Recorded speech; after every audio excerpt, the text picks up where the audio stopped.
Hello, good morning বন্ধুরা, সবাই কেমন আছো? সকাল সকাল আমি স্নান করে রেডি হয়ে গেছি, তবে কোথাও যাওয়ার জন্য নয়।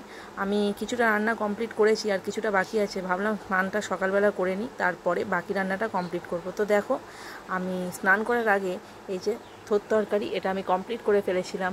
আর এই যে কড়াতে ডালটা বসানো আছে। আর আগে আমার ভাত হয়েই গেছে, আর এখনও আমার বাকি আছে মাছ। এই যে মাছগুলো আমাকে ভাজতে হবে, আর তারপরে হবে ঝাল। ও, ডিমের কথা বলতে তো ভুলেই গেছি। ডিমটাও সেদ্ধ করে নিয়েছিলাম, কারণ সবাই একটু ডিমটা পছন্দ করে মাছ থাকলেও। তাই আমার ডিমটা থাকে বেসিক্যালি সপ্তাহে 3 দিন।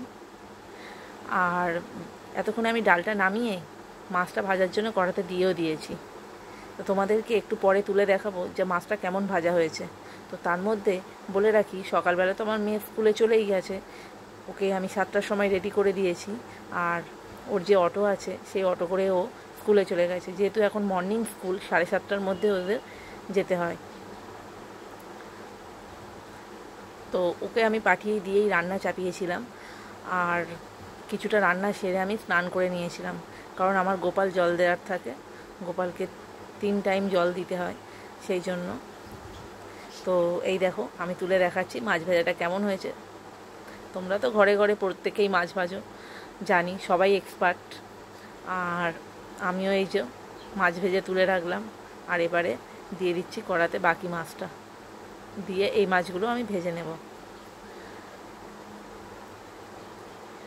যেহেতু আমার হাজব্যান্ডের 10:30টার মধ্যে খেয়ে যাওয়ার থাকে, তাই রান্নাটা বেসিক্যালি আমার সকাল সকাল হয়েই যায়। তো এবারে ওর টিফিনটা আমি তুলে দেব। এই যে টিফিন বক্স নিয়ে রেখে রেডি করব টিফিনে বেসিক্যালি ও রুটি নিয়ে যায়, রুটির সঙ্গে যে কোনো কিছু তরকারি দিয়ে দিই।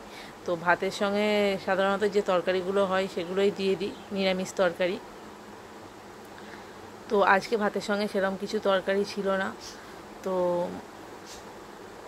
ও বললো যে যা তরকারি হয়েছে ওই দিয়ে দাও, আজকে আর অন্য কিছু করতে হবে না। তো আমি ওর টিফিনটা এই যে করে রেডি করে দিয়েছি। তো আমার এই মিনি ব্লগটা তোমাদের কেমন লাগলো সবাই কিন্তু আমাকে অবশ্যই জানিও। তাহলে আমি আবার ছোট ছোট মিনি ব্লগ নিয়ে তোমাদের সঙ্গে শেয়ার করার জন্য চলে আসব। সবাই ভালো থাকবে আর সুস্থ থাকবেন অবশ্যই। ততক্ষণের জন্য টাটা, আবার দেখা হবে।